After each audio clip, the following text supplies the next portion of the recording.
Baik, shalom. Selamat siang semuanya. Shalom. Kepada panitia yang sudah berjuang luar biasa untuk acara ini. Baik, kita siap untuk belajar. Selama ini kita dikacaukan dengan khotbah-khotbah tentang akhir zaman. Ya, di mana kekacauan khotbah akhir zaman itu? Coba jawab pertanyaan saya supaya saudara bisa mengerti di mana salahnya gereja ketika khotbah tentang akhir zaman. Ini pertanyaannya. Yang via online bisa juga tulis chatting, nanti Yeremia saya akan bacakan itu. Menurut saudara, selama ini mendengar khotbah akhir zaman, yang sering disebut, yang lebih sering dipanggil, diucapkan dalam khotbah akhir zaman itu Tuhan Yesus atau Antikris. Antikris. Yang paling sering, cepat jawab. Ini salah. Saudara, selama gereja masih percaya pada pendapat setan bahwa akhir zaman itu lebih ditonjolkan si Antikris, maka gereja mengalami kebodohan total. Saya tanya jujur, seharusnya berita akhir zaman itu tentang Yesus atau tentang Antikris? Ya, jelas tentang Tuhan Yesus, karena dia datang. Nah, contoh penyelewengan yang sama yang setan kerjakan dalam gereja. Natal, lihat berapa ratus tahun, hampir 1000 tahun lebih. Natal lebih terkenal Sinterklas atau Tuhan Yesus?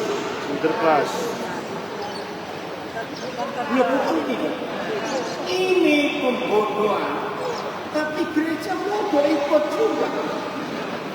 Jadi tentang akhir zaman dan Natal, maka figur sentral kunci persunya itu jelas Tuhan Yesus.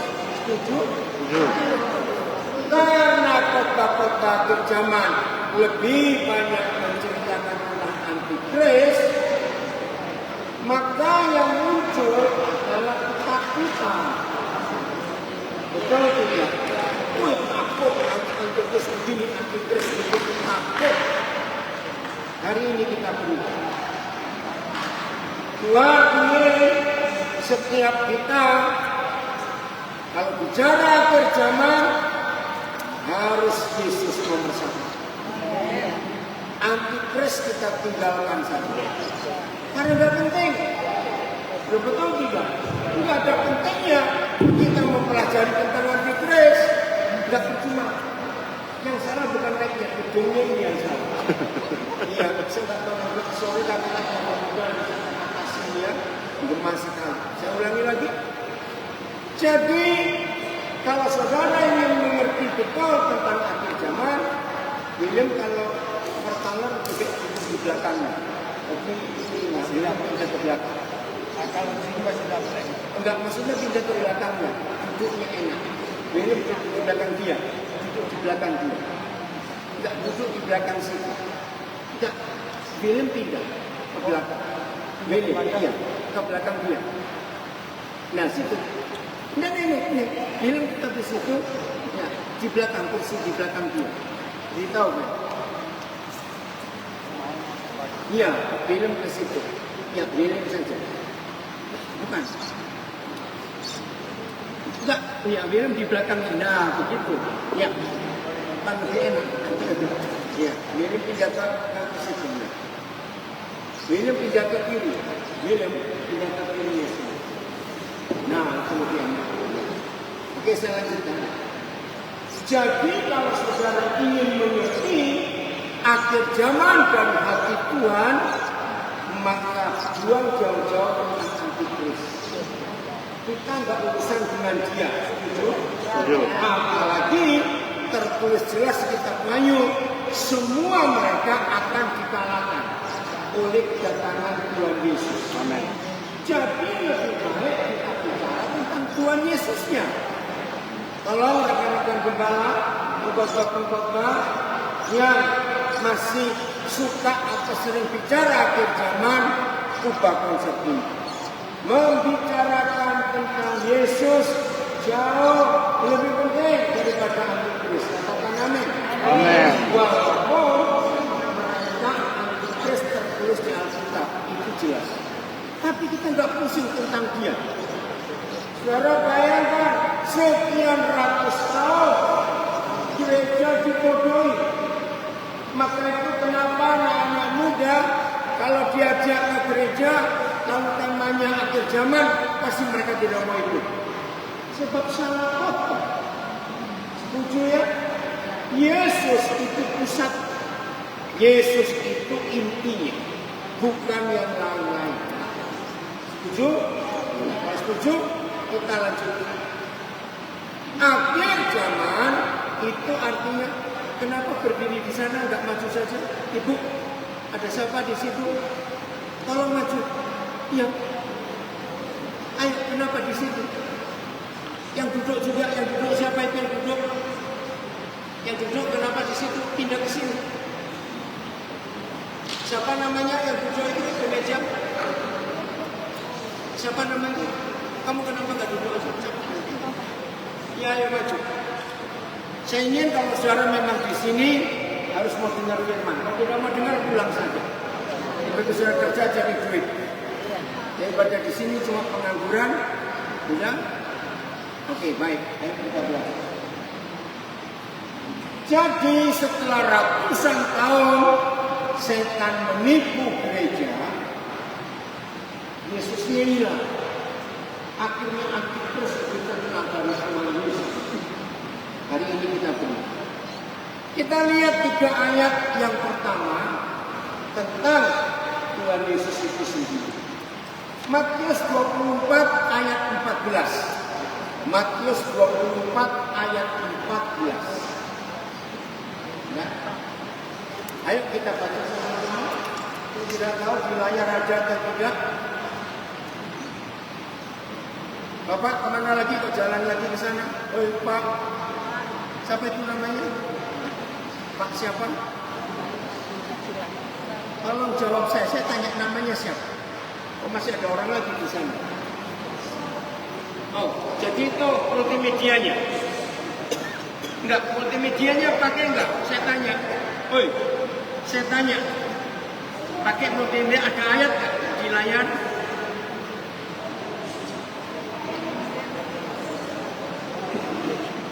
Enggak, saya tanya, apa ada ayat yang bisa ditayangkan?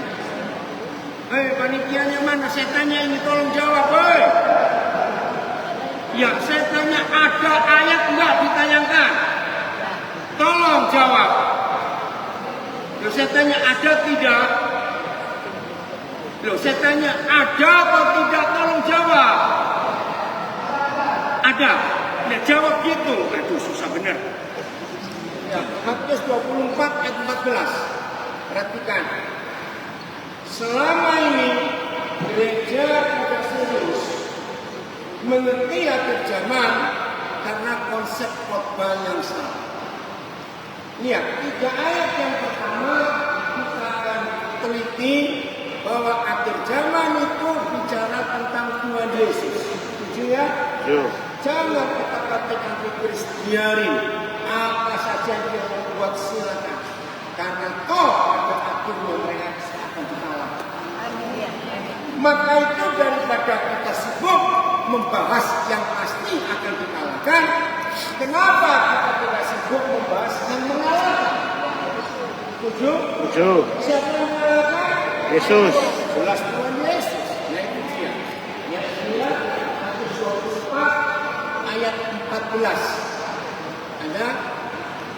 Tolong nanti yang bagian multimedia bisa pindah ke depannya supaya saya bisa koordinasi dengan baik. Matius 24 ayat 14. Matius 24 ayat 14. Ayo kita baca sama-sama. 1, 2, 3 dan stop. Dan Injil apa? Kerajaan siapa? Ayo, kerajaan Tuhan Yesus Masih. Ini yang harus diapakan? Tunjukkan.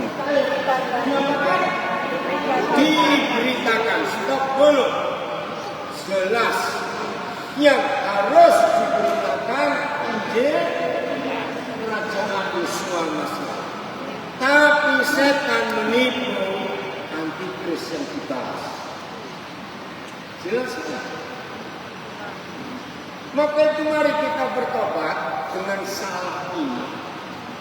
Bahwa yang gereja harus beritakan adalah Injil kerajaan. Saudara, dalam perjanjian baru 4 Injil ternyata ada 3 jenis Injil. Yang pertama Injil pertobatan. Itu dikotbahkan oleh Yohanes Pembaptis. Maka itu selama Yohanes Pembaptis bicara di seluruh Israel, beritanya bertobatlah kamu karena kerajaan surga sudah dekat. Betul? Setelah itu Yesus datang, maka Tuhan Yesus memberitakan Injil keselamatan. Karena dia juru selamat. Nah, setelah dia naik ke surga, maka ini Injil terakhir yang harus dunia dengar, yaitu Injil kerajaan. Jadi 3 macam. Apa bedanya? Saya persingkat. Injil pertobatan, ya kita harus bertobat. Tinggalkan hidup yang lama, masuk dalam hidup yang baru. Injil keselamatan. Yesus datang. Masih ingat? Begitu dia menyerahkan nyawanya, tirai ya, yang menutupi antara ruang suci dengan ruang maha suci pecah dari atas ke bawah. Maka jalan keselamatan ke surga dibuka oleh Tuhan Yesus.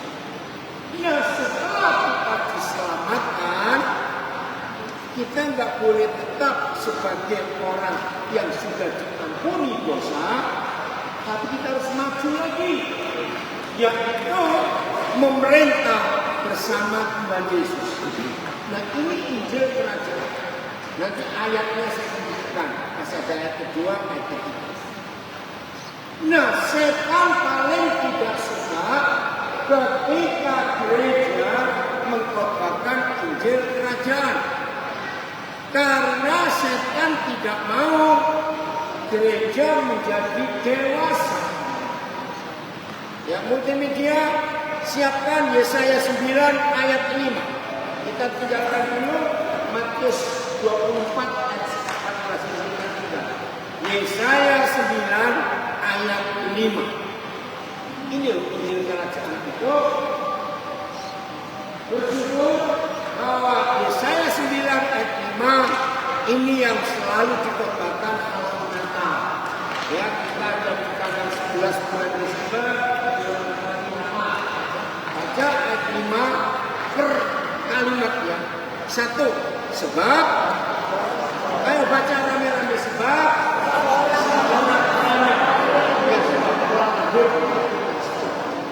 bahasa Belandanya anjir,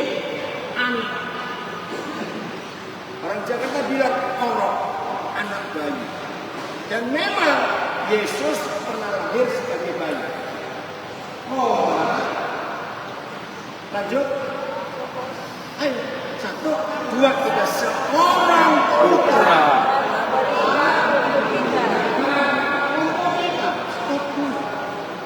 Anson bahasa Belanda. Dari anak, kalau dipelihara baik-baik dia tetap anak atau menanjak dewasa. Dewasa. Jelas sekali. Titik koma fase ketiga apa baca? 1, 2, 3. Waktu pemerintahan ada di atas baunya. Stop dulu. Saudara, inilah Injil kerajaan. mengajarkan anak. Pelan-pelan. Siapa pertama diberikan? Anak. Bayi. Yesus menjadi dewasa, putra. Tapi nggak cukup sampai putra, ansun, anak laki-laki. Nah, lambang pemerintahan ada di atas bawah. Saudara, Yesaya itu ada 800 tahun sebelum Yesus lahir. Jadi lama sekali. Ternyata sistem militer dari ribuan tahun yang lalu sampai hari ini sama. Seluruh dunia hanya satu sistem yang sama dipakai, yaitu militer. Negara apapun juga, politik beda, urusan keuangan beda, dan macam-macam. Tapi militer sama seluruh dunia. Ini contohnya. Bayangkan ya, 800 tahun sebelum Yesus lahir. Berarti sudah hampir 3.000 tahun yang lalu, firman ini masih relevan sampai hari ini. Saya tanya, walaupun tidak semua kita pensiunan atau veteran ya dari militer, tapi semua kita tahu. Pangkat boleh jejer-jejer di lengan. Pernah tahu? Dengan satu tanda di bawah. Tahu nggak bedanya? Mana yang lebih berkuasa? Baru. Ini berlaku sampai hari ini. Jadi kalau kita melihat ada orang pakai seragam militer, uniform militer, woi kiri kanannya lengannya banyak tanda. Biasa saja. Betul, dia masih prajurit. Tapi kalau ada satu tanda, betul? Beda nggak dengan yang jajah di lengan ini tadi? Beda. Nah, berarti seorang anak setan berhasil menipu gereja. Yesus bayi terus. Betul? Coba dengar, ini kurang ajarnya setan, maka itu gereja tidak bisa dewasa, nggak pernah dewasa. Karena Yesusnya bayi terus. Contoh, kalau kita percaya, saya sih nggak percaya, tapi dunia percaya. Yesus lahir 25 Desember. Berarti 25 Oktober dia umur berapa? Nah, cepat saya tanya, 25 Oktober dia umur berapa? Itu cepat, lahirnya 25 Desember. Kalau 25 Oktober dia umur berapa? 10. 10 bulan. 25 November dia umur 11 bulan. Ketika mau setahun, tanggal 25 Desember, lahir. bayi lah. Kurang ajar nggak? Jadi 90% gereja di dunia tidak pernah mengakui Yesus itu raja yang punya lambang pemerintahan di bawah. Sebab gereja tertipu. Akan ada gereja-gereja yang kurang ajar, menggambarkan Yesus lemah tak berdaya, digendong oleh Maria, bertobat. Itu penghinaan. Mudah-mudahan tidak ada yang tersinggung, karena gereja terbesar di dunia yang mengaku Yesus tetap bayi, digendong. Itu penghinaan. Ketika gereja percaya Yesus itu bayi, setan yang menang. Walaupun Yesus itu raja, tapi kalau masih bayi, punya kuasa tidak? Tidak. Ini kegoblokan gereja.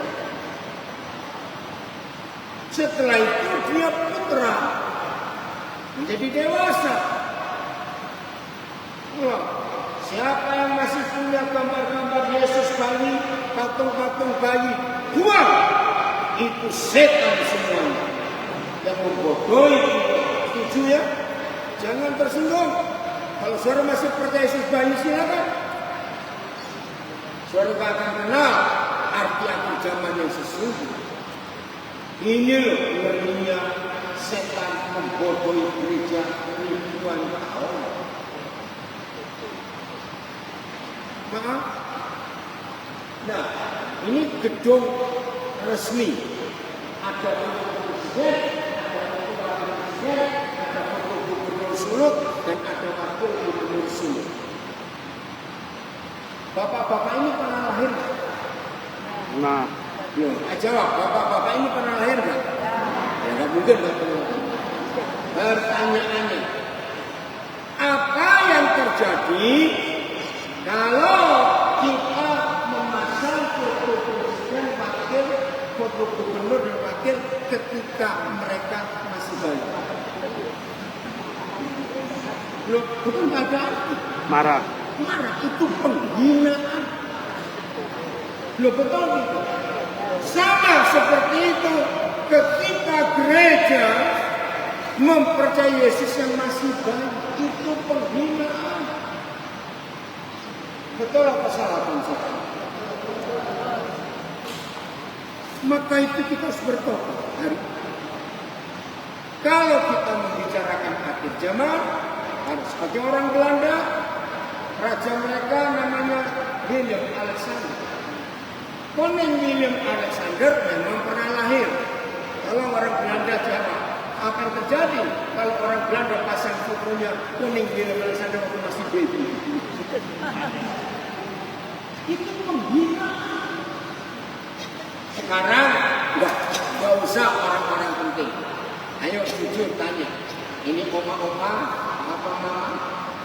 Apa yang terjadi dengan cucu kita, anak kita, waktu mereka kita rayakan umur 10 tahun, tapi yang kita pasang foto mereka keluar rumah sakit, masih bayi. Malu. Kita marah nggak? Ngerti nggak konsep ini? Nah ini kebodohan gereja.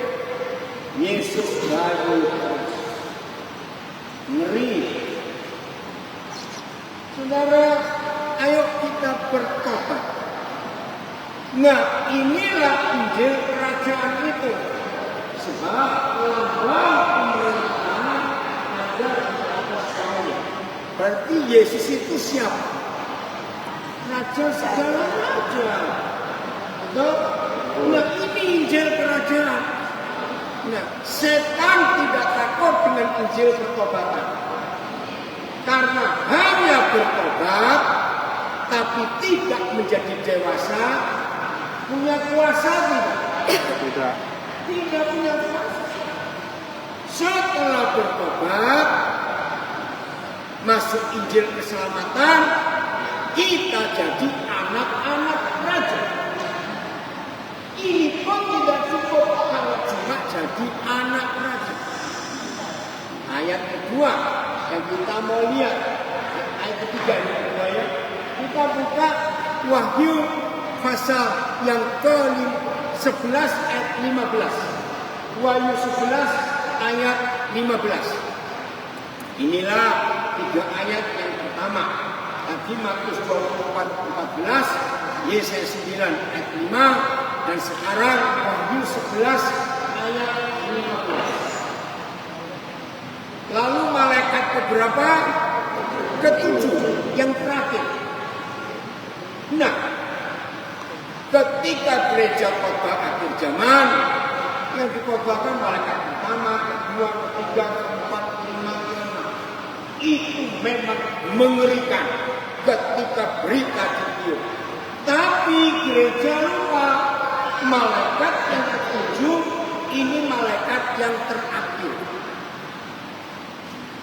Jadi kita mau cari yang terakhir, yang pertama, kedua, ketiga, keempat. Terakhir. Yang terakhir sudah langsung tahu jadi apa. Apa berita malaikat yang terakhir? Baca sama-sama. 1, 2, 3. Lalu malaikat ketujuh yang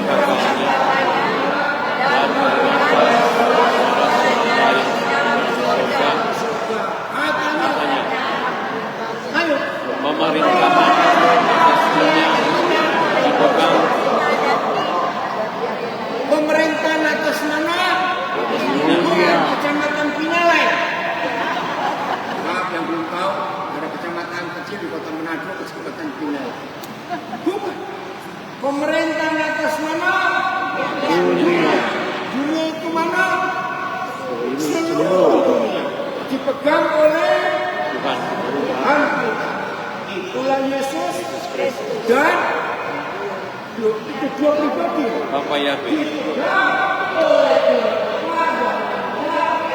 Dan dia yang diurapi itu gereja, bukan Bapak Yahweh. Dia itu Yesus, Yesua Masiah, dan dia yang diurapi itu kita, gereja. Apa yang dikerjakan ini?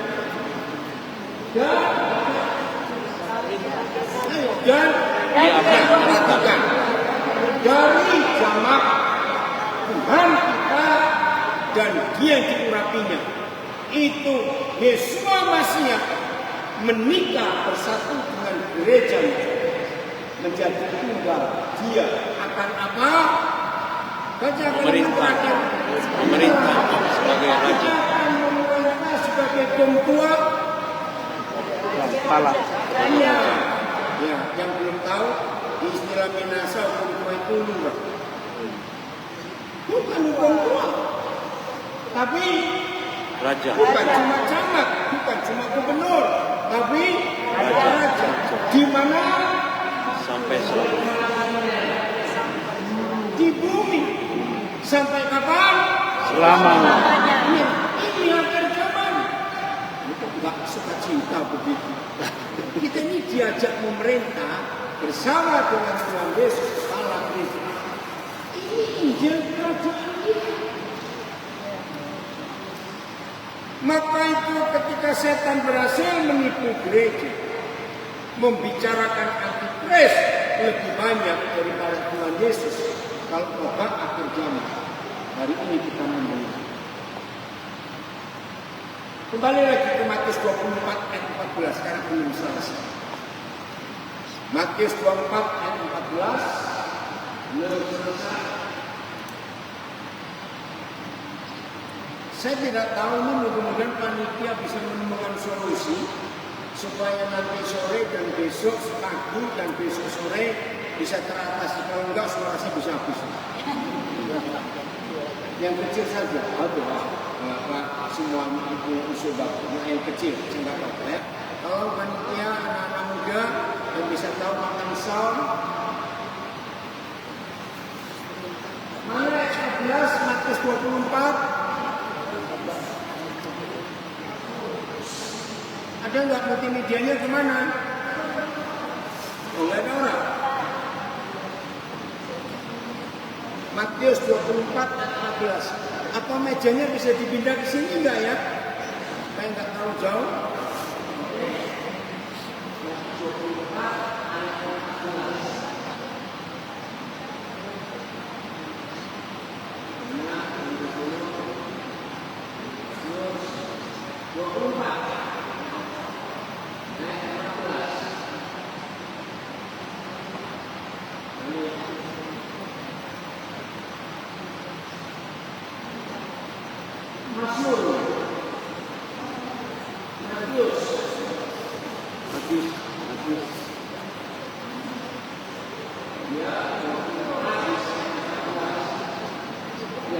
Ayo kita baca lengkap. 1, 2, 3.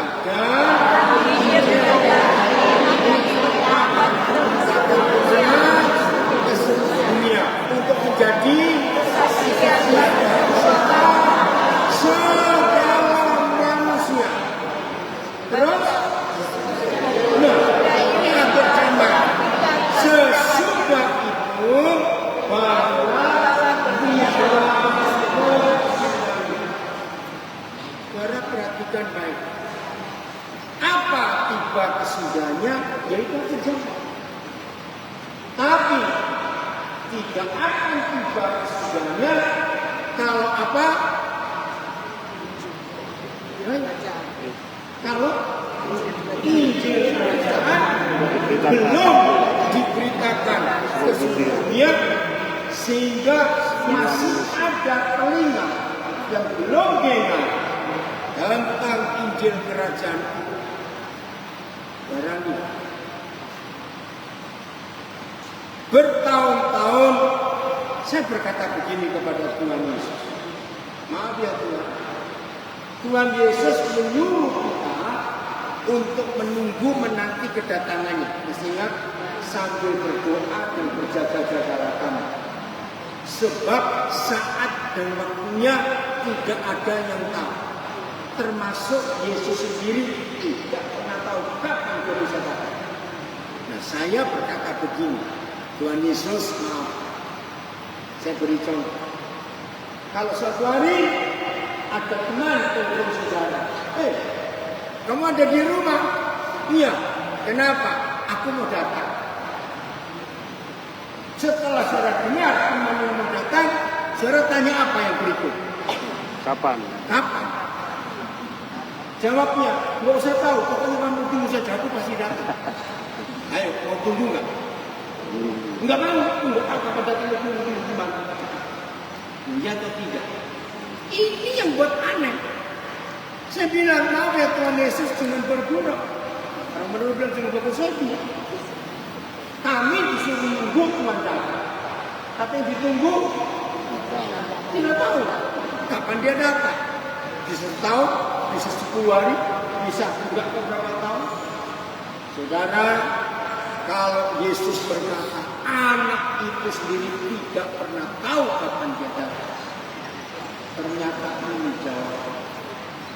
Dan Injil kerajaan itu harus diberitakan ke seluruh dunia, menjadi kesaksian bagi segala bangsa. Nah,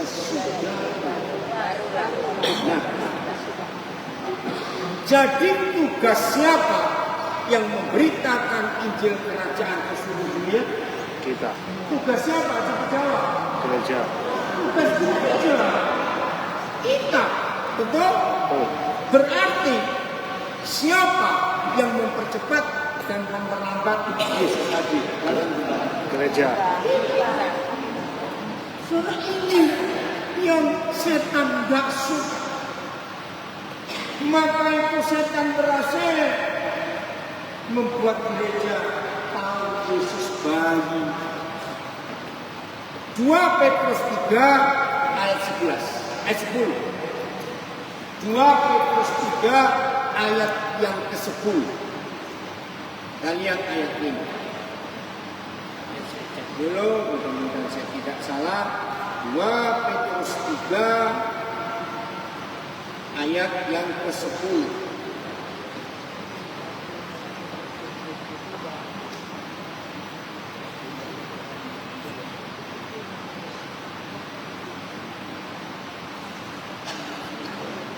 Oh, ayat 12.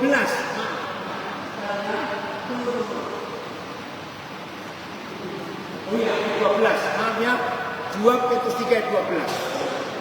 Siapa gereja itu? Baca sampai 1, 2, 3. Yaitu yang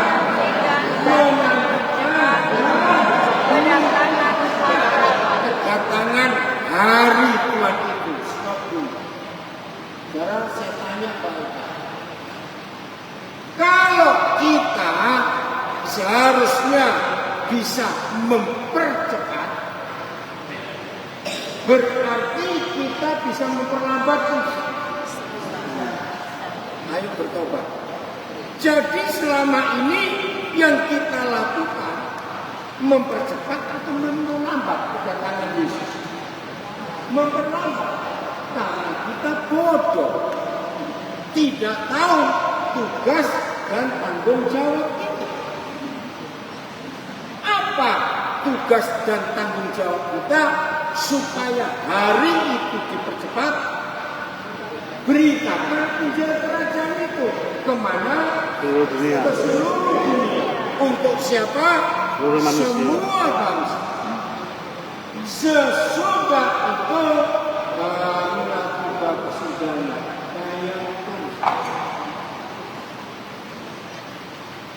Oh, saya bertobat betul-betul ketika pertama kali tahu hebatnya firman, tapi bodohnya saya. Anda ngerti. Jadi tolong siapa saja yang baru pertama kali dengar konsep ini, bahwa saudara dan saya itu punya tanggung jawab untuk Caranya bagaimana tadi?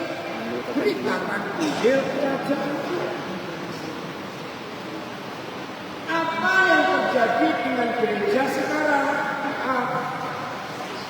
Yang diberitakan bukan Injil pertobatan, bukan Injil keselamatan, apalagi Injil kerajaan. Lalu gereja memberitakan Injil apa? Maaf, Injil Katolik, Injil Protestan, Injil Pentakosta, Injil Betani, Injil GMS, Injil Advent, Injil Baptis. Makin banyak gereja makin kacau Injil itu. Betul? Dari mana saya mengatakan kalimat ini? Kalau ada orang baru menerima Injil pertobatan, menerima Injil keselamatan, selama mereka masih punya pertanyaan ini setelah dengar Injil, jadi saya masuk gereja mana? Ngerti nggak pertanyaannya? Wajar nggak orang-orang baru itu tanya saya masuk gereja mana? Wajar, karena terlalu banyak gereja. Dan pertanyaan mereka itu menyakitkan hatiku. Gereja Tuhan itu berapa? Satu. Maka itu ketika bukan Injil kerajaan yang kita beritakan, maka orang dibuat panik mau masuk gereja mana.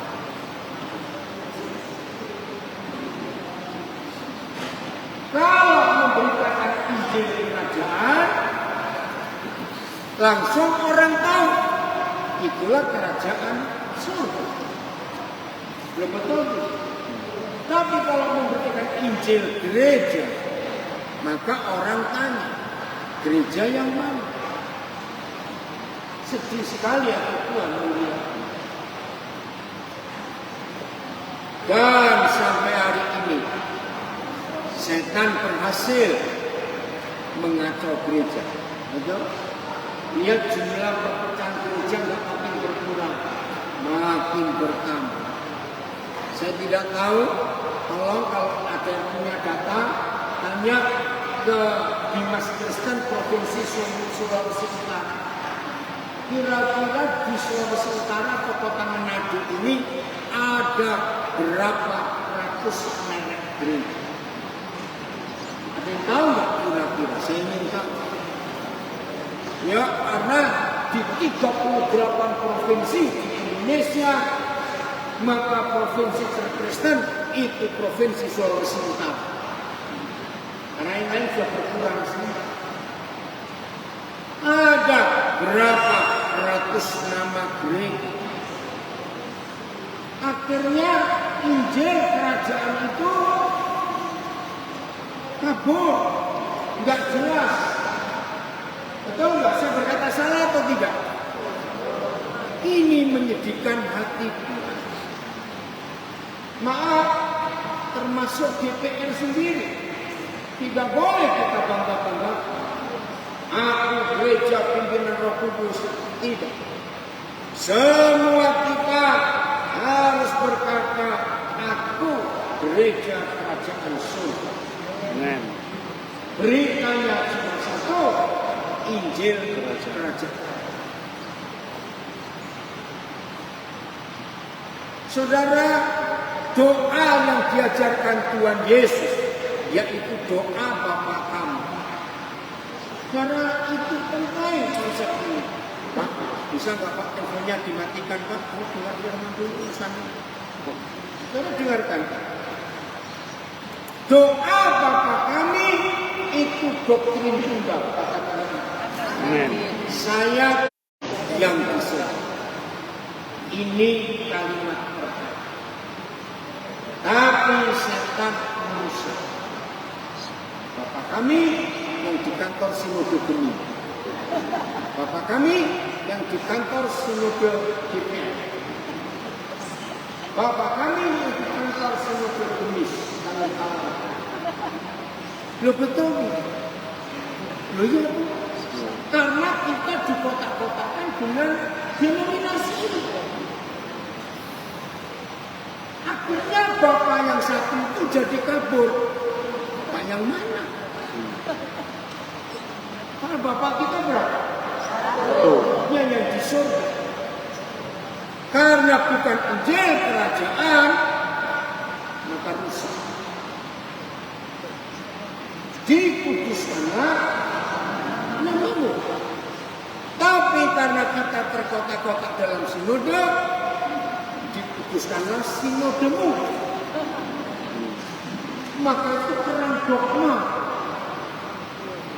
Dan diantara kita yang tidak sedogma, pasti kamu orang lain. Menyedihkan. Saudara percaya atau tidak? Di surga nggak ada kapling Katolik, kapling Protestan, kapling Pentakosta. Ada tidak? Ini satu-satu. Setelah itu kalimat ketiga, datanglah kerajaan.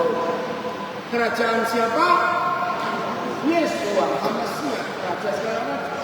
Tapi yang kita buat, datanglah kerajaan Katolik, Protestan, Pentakosta dan sebagainya. Betul tidak? Jadi doa Bapak kami kita rusak sendiri. Setelah itu, kalimat apa? Jadilah kehendak apa? Tapi lagi sekali dogma memisahkan kita. Saya tanya, orang Protestan mau dipaksa jadi Katolik? Ya jawab. Mau? Perang pun mau. Orang Katolik mau dipaksa pindah Pentakosta? Jawab. Tidak. Bayangkan mau jadi apa? Orang Baptis mau dipaksa jadi Advent? Jawab saudara. Maka itu kalimat ini pun hancur. Tolong Ibu Mary, Bapak itu dan Ibu duduk aja, saya nggak mau. Jangan sibuk urusan makanan, duduk dengar firman. Untuk apa saya jadi panitia? Kalau nggak mau dengar firman, ya nggak usah urusan makan, itu mau jadi tai 3 jam. Duduk, maaf. Saya paling tidak suka panitianya sibuk buat acara tapi nggak mau dengar firman. Kalau tidak mau, saya nggak mau datang ke sini. Untuk apa? Maaf ya, duduk yang baik. Urusan makanan, nggak ada makanan pun nggak apa-apa. Kita kesini nggak cari makan, setuju? Mau belajar firman. Bapak duduk dulu, ya, jangan jalan-jalan dengan main telepon. Maaf.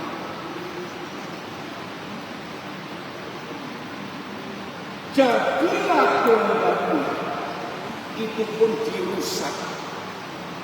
Betul? Jadi kehendak masing-masing. Maka itu saudara, kalau Tuhan Yesus berkata, Injil kerajaan yang diberikan, tapi kacau sekarang. Sama-sama Kristen, Alkitabnya sama, Tuhannya sama, yaitu Yesus Hamasi. Roh Kudusnya sama, tapi karena dogma jadi kacau semua seperti itu. Ayo kita berdoa. Maka itu, aduh Pak, sudah diam dulu lah Pak. Bapak yang baju hitam tadi bawa acara, bisa diam nggak? Bu Mary, jangan didengar. Maaf. Bapak nggak usah pindah-pindah duduk, di situ saja. Lagi saya urusan makan, urusan nanti. Pasti peserta nggak akan marah kalau nggak kebagian nasi kotak. Kita bisa beli sendiri. Maaf. Saya paling tidak suka kalau saudara memang mau dengar firman, serius dulu. Jangan urusan yang lain. Udah Pak, jangan ngomong sendiri Pak. Ya, saya akan terganggu kalau Bapak terus begini.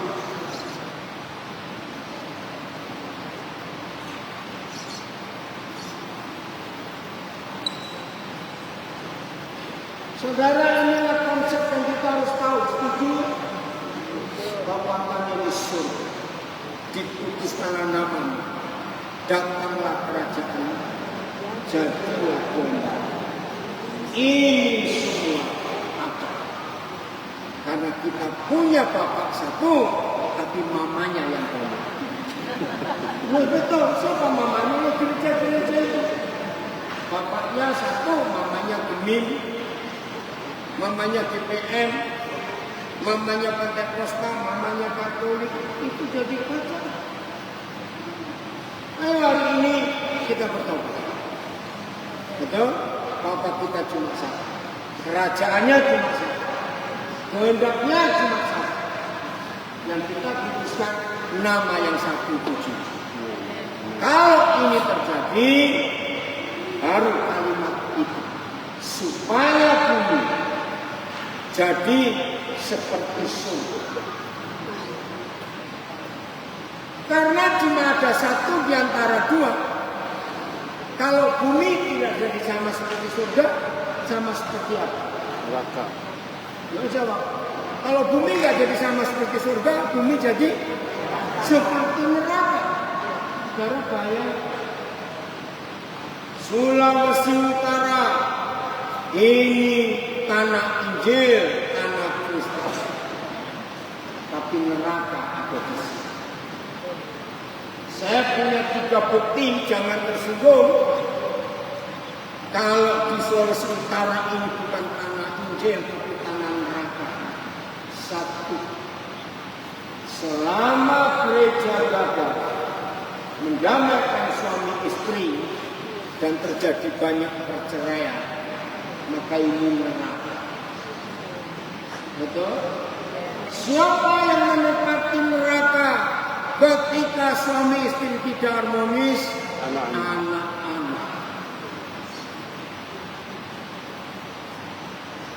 Saya menemukan ini di Sulawesi Utara. Menyedihkan.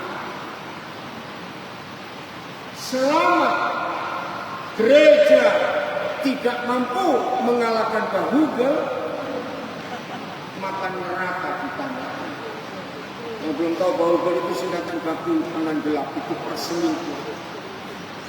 Mengerikan di tanah Kristen. Selama anak-anak lahir masih pakai fam ibunya, fam omanya, neraka di tanah. Jadi maksud saya, akhir 2025 ternyata di sekitar kita masih banyak anak-anak pakai fam mama, fam oma. Betul tidak? Karena seks bebas, free sex. Sehingga anak ini nggak tahu bapaknya siapa. Tapi akte lahir harus dibuat. Ini menyedihkan hati Tuhan. Selama Cap Tikus masih lebih terkenal daripada Injil, neraka di tanah.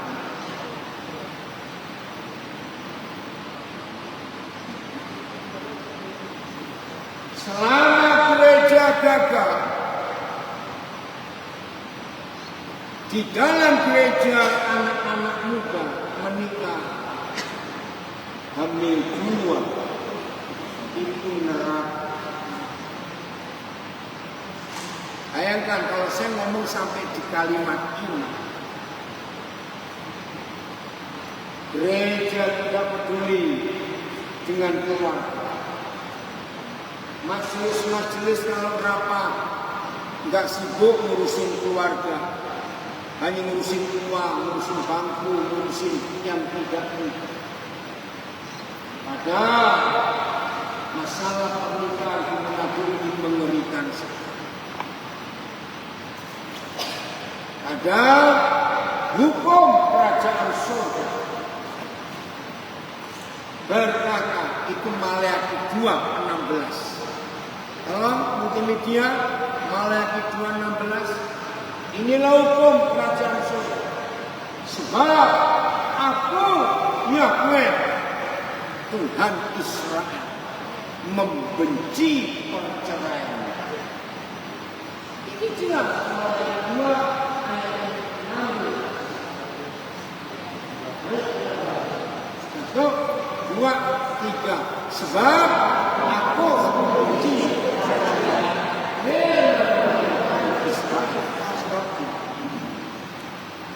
di seluruh dunia hanya satu buku yang di dalamnya ada pernyataan ini, yaitu Alkitab. Aku membenci perceraian. Maka itu tolong para gembala, ketua-ketua sinode, misalnya dalam 1 tahun di gereja kita ada 11 pernikahan, misalnya. Coba dicek mana yang masih kudus atau mana sudah ambil dulu. Misalnya 11 pernikahan di gereja kita, 4 yang menikah kudus, yang 7 sudah ambil dulu, maka neraka yang nyata. Jangan ada hitung berapa jumlah kepala keluarga di gereja kita. Misalnya di gereja kita ada 150 kakak. Cek. Bukan cek yang bercerai siapa. Coba diperiksa. Dari 150 kakak, berapa persen yang harmonis rumah tangga? Nah, untuk mengetahui rumah tangga Jumat kita harmonis atau tidak, anak-anak Jumat kita jadikan mata-mata para gembala. Serius. Saya pesannya pada para gembala untuk ngecek anggota gereja kita rumah tangganya harmonis atau tidak. Para gembala bersama istri mendekati semua anak-anak Jumat, lalu beri tugas. Tolong kalian catat dalam sebulan papa mamamu bertengkar berapa kali. Biasanya anak-anak jujur ya? Dia jawab, jujur tidak? Jujur. Itu cara saya pernah jadi gembala hampir 14 tahun. Jadi anak-anak ternyata sangat suka kalau gembala memberi tugas memeriksa keharmonisan papa mamanya dulu. Dari anak-anak kita akan tahu apakah anggota keluarga Jumat kita harmonis atau serius. Walaupun tidak cerai, tapi kalau suami istri rajin bertengkar, ada nggak suami istri bertengkar? Ada, banyak. Oh, serius. Maka di mata Tuhan, suami istri yang tidak bercerai secara hukum, tapi rajin bertengkar, maka di mata Tuhan ini sudah bercerai. Betul tidak? Karena nggak harus. Ini neraka di rumah. Anak-anak capek nggak kalau lihat papa mamanya rajin bertengkar? Capek sih. Lelah mereka. Saya lupa tahun berapa, tahun 90-an yang lalu. Sudah lama, dan saya belum balik lagi ke situ, tapi data yang saya terima masih sama. Setelah lewat jam 8 malam, maaf yang bukan orang Manado, dengarkan saja. Setelah lewat jam 8 malam, coba kita ke pasar Karumbasa. Bukan belanja. Melihat anak-anak remaja, anak-anak muda di sini. Menyedihkan sekali. Bayangkan itu tahun 90-an. Saya ke situ. Dan ternyata keadaan tidak berubah. Pada tahun 2025 ini anak-anak remaja pemuda yang malam-malam di situ 100% penyebabnya di rumah papa mamanya ada neraka panas. Mereka tidak betah di rumah. Betul atau tidak kalimat? Karena papa mama tidak harmonis, anak-anak panasan di rumah. Mereka cari ketenangan di luar rumah. Kita tahu hasilnya kalau anak-anak pemuda-pemudi Kristen ini mencari surga di luar rumah, malah neraka yang tangkap mereka. Betul atau salah? Maka itu, kalau bagian ini saja gereja nggak pernah bahas, ada jarak sekian meter saja dari pasar Karumbasa ada berapa puluh gedung gereja besar-besar. Kerjanya gereja ini rapat melulu. Saudara, ayo kita bertobat. Sedih hati kita. Maka itu kalau tema kita tentang pembebasan liberation dan tentang pemulihan restoration, itu bukan di sini. Ayo kita keluar dari gedung Geraha Kebenaran Surat ini, cari jalan-jalan.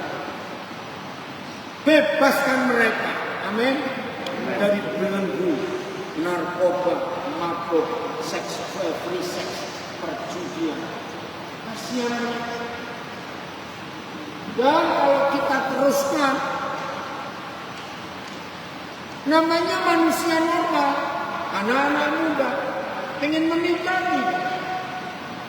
Kenapa kalau mereka menikah dalam keadaan hancur seperti itu? Lahir lagi anak-anak. Terurus hanya anak-anak. Tidak. Ini yang kita harus kerjakan. Maka itu panitia, jangan cuma acara ini. Mulai hari ini selesai dari seminar yang pertama, data anak-anak di jalan. Jangan suruh pulang ke orang tuanya, hancur lagi nanti. Karena orang tuanya kita harus ambil. Kalau kita bisa melayani orang tuanya, puji Tuhan, kita layani untuk mereka berdamai. Tapi kalau tidak, minta Tuhan bawa pulang mereka, mati, itu lebih aman. Anak-anak tidak menderita lagi. Betul? Karena saya pernah buat, ini ngeri sekali. Saya pernah buat penelitian di ratusan keluarga. Dan ada ribuan anak. Waktu itu kami 11 orang lebih kira-kira buat pertanyaan di lembaran-lembaran. Waktu itu belum ada internet, jadi pakai kertas kami sebarkan ke sekian ribu anak-anak. Salah satu pertanyaan buat kami ngeri. Begini, jadi menurut kalian lebih suka punya papa mama tapi nggak berfungsi, atau lebih suka lihat kuburan mereka? Kami tidak berharap yang jelek terjadi, tapi hampir 90% formulir yang kembali jawaban anak-anak mereka berkata, kami lebih suka lihat kuburan papa mama daripada lihat papa mama ada di rumah tapi mereka nggak harmonis. Saudara, saya nggak bisa berkata apa-apa membaca fakta ini. Maka itu gereja perhatikan kalimat ini. Selama saudara sebagai gembala, ketua majelis, ketua sinode tidak mengurus anggota jemaat itu dengan memeriksa di rumah mereka harmonis atau tidak, maka kita gagal. Setuju saya ngomong ini? Percuma ibadah minggu luar biasa. Percuma kalau di rumah itu neraka. Maka itu tema ini pembebasan dan pemulihan. Ayo kita mulai di rumah kita masing-masing. Tidak sedikit suami-suami kalau mau pulang telepon ke anaknya, tanya mamamu sudah tidur atau belum. Aneh tidak. Yo, ngerti maksud saya? Kenapa ada suami-suami seperti itu? Dia nggak mau pulang sebelum istrinya tidur, supaya nggak ada pertengkaran. Bayangkan, ini neraka dunia. Maka itu tema ini penting sekali. Pembebasan dan pembaruan. Katakan amin. Amin. Mulai dari keluarga kita masing-masing. Sebelum saya akhiri, ada mau bertanya di sini? Panitia, siapkan mikrofonnya. Ada? Ada mau tanya? Apa tangan?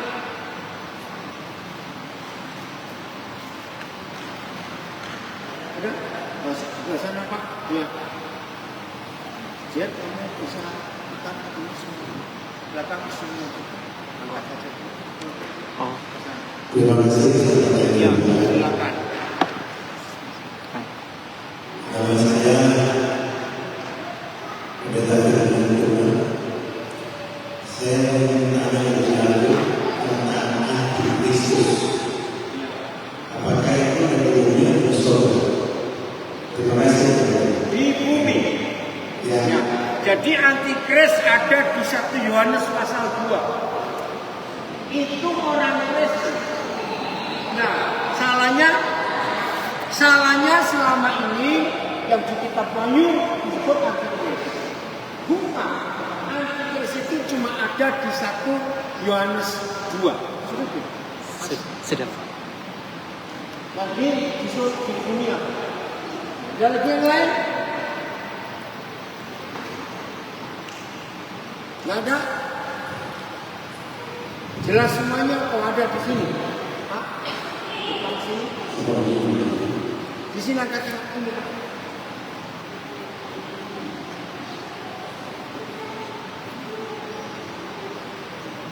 Ya. Atau ibu ke sini Bu, supaya anak saya enggak. Silakan. Ibu ke sini. Ya supaya mereka yang dulu bisa jauh-jauh. Ya. Banyak. Buat percobaan. Nama saya Stella. Nama saya banyak melihat YouTube yang Kristen. Mengenai apa? Mengenai pertanyaan dari orang mereka bisa kalau Kristen ini banyak kita lihat gereja itu terjadi pengalaman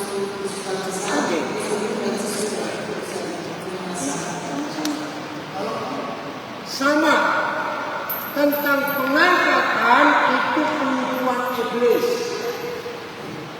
Jadi Alkitab tidak pernah mengatakan pengangkatan seperti yang dikobarkan oleh banyak pendeta.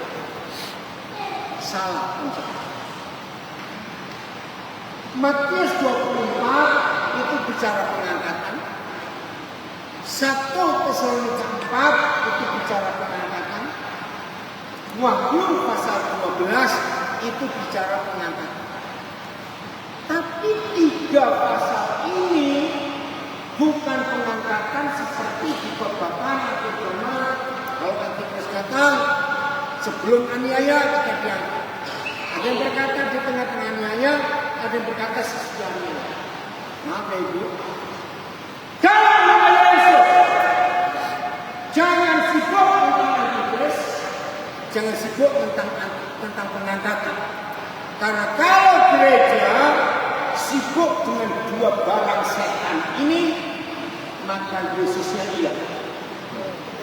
Ingat baik-baik, khotbah-khotbah pengangkatan itu penyesatan. Khotbah-khotbah tentang Antikris itu penyesatan.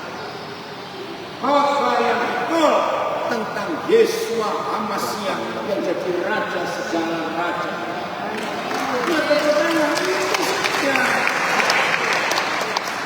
Jadi mau diangkat maupun tidak itu tidak penting. Ada Antikris atau tidak itu tidak penting. Yang penting bumi akan jadi sama seperti surga. Amin. Amin. Itu yang penting. Jadi itu jangan pusing. Maka itu dibohongin. Sudah kesekian puluh kali gereja dunia diboboi. Yesus rapture terjadi 23 September. Wah, orang panik semua kok. Yesus sudah nggak pernah tahu apa. Betul? Maka itu stop ya. Jadi juga Antikris rapture nggak usah dibahas. Itu nggak penting. Coba buka ayat ini. Multimedia ada. Wahyu 14 ayat 12. Wahyu 14 ayat 12. Wahyu 14 ayat 12. Jadi kalau ada tanya Antikris rapture, suruh baca ayat ini. Karena Alkitab tidak pernah menjelaskan dengan teliti soal pengangkatan dan soal Antikris. Kenapa enggak penting? Karena enggak penting.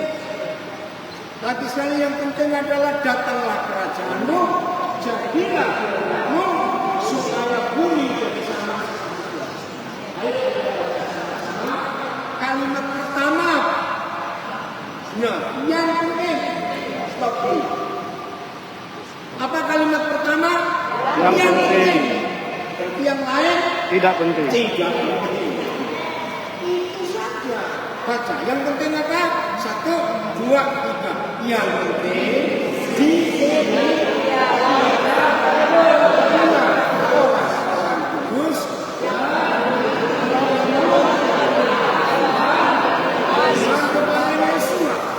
ini yang penting. 3 hal ini.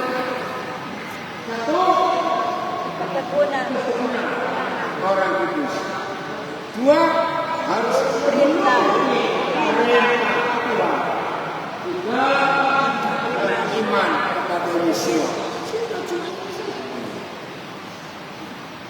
Jadi saya ulangi lagi, khotbah kejaman tentang Antikris, tentang rapture, pengangkatan, itu bentuk penyelewengan setan supaya gereja tidak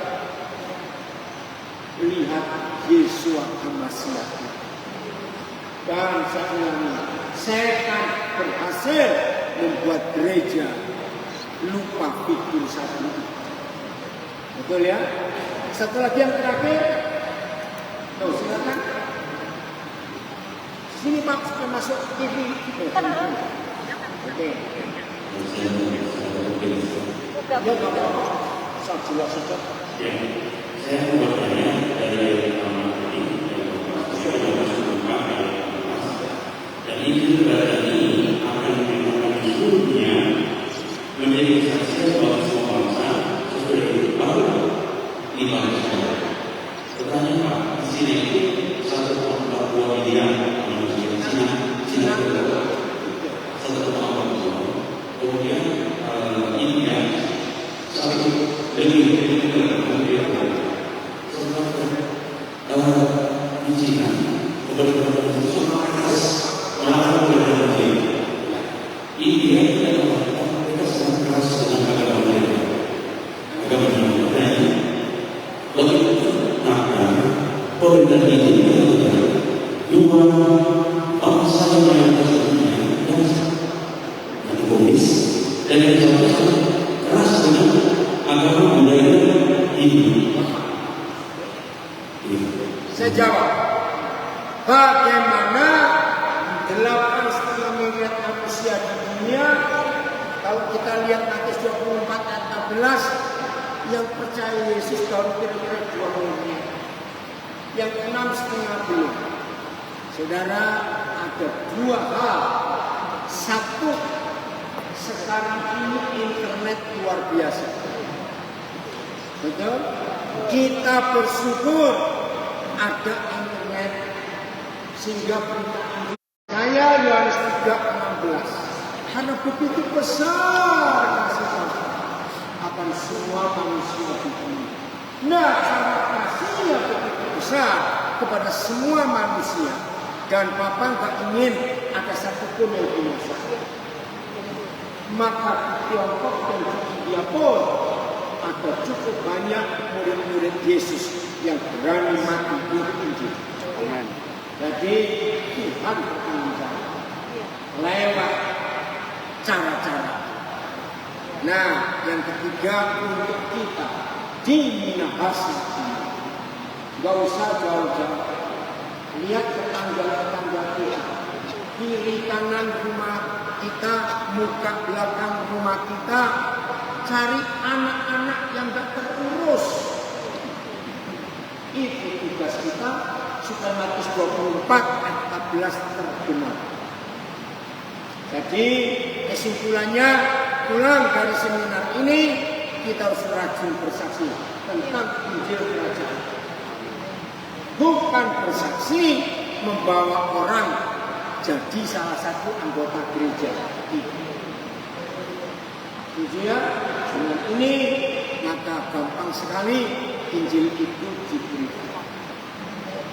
Siap jadi pemberita Injil Kerajaan?